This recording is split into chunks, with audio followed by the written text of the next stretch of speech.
Due to the new facts of this case, I had to bring it to the top of my list. Asha Degree and I share the same birthday of August 5th, except she was born in 1990 and I was born in 1991. However, perhaps the most daunting difference is that unlike Asha, I am still here. Hello chismosas y chismosos, and welcome back to another episode of Bay Area Housewife of True Crime. If you're new here, I'm Audrey, former paralegal turned stay-at-home mom who loves true crime. I like to tell the stories of the real cucuys and lloronas of the world. Some topics may be triggering. Viewer discretion is advised. The people mentioned are innocent until proven guilty in a court of law. And with that being said, grab your hot Cheetos and let's get started on today's case.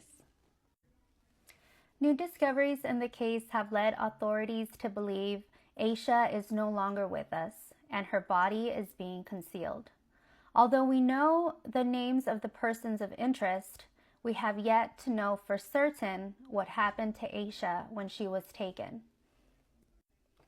Asha Jaquilla Degree was just 9 years old, living in Shelby, North Carolina, when she went missing on Valentine's Day in the year 2000.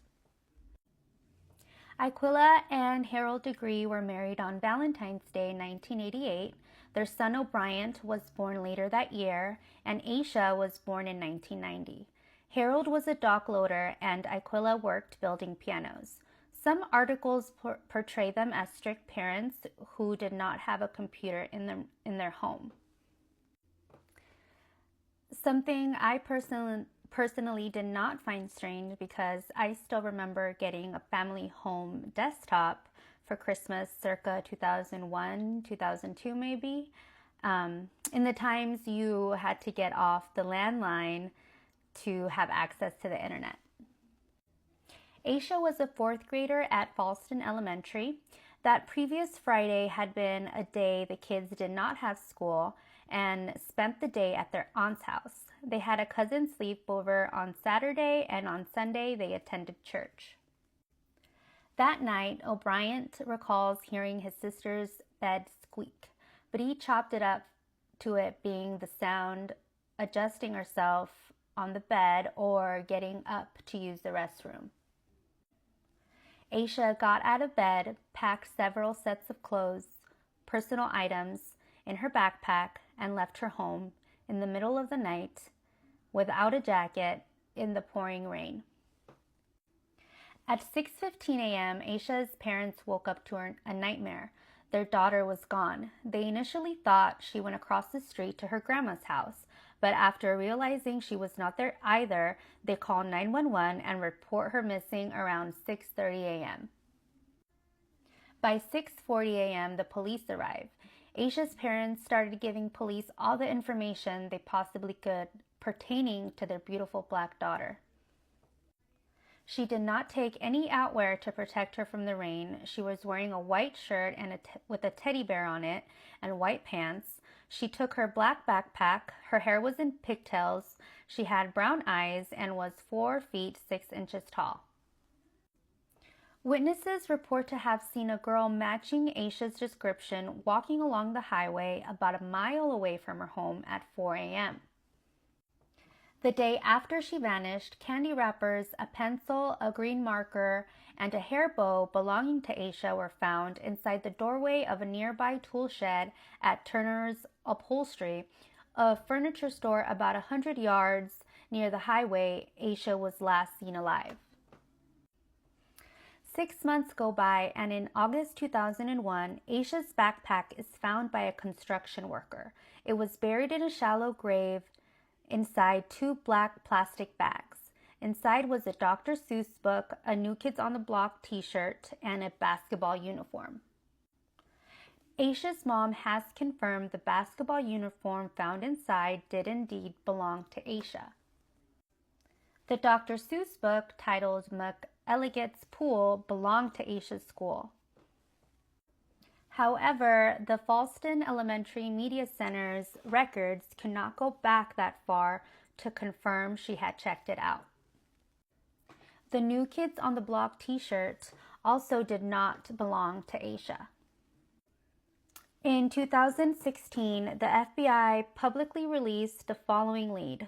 Drivers on the highway Asha was last seen alive reported a girl matching Asha's description being pulled into a green 1970s Lincoln Continental or maybe a Ford Thunderbird. Like I mentioned in a previous episode, How to Catch a Killer, genealogical testing, like 23andMe and Ancestry.com. And also with this new information, please keep in mind that nobody has been charged and all parties are innocent until proven guilty in a court of law. The new information about Asha's case leaves us all with more answers than before.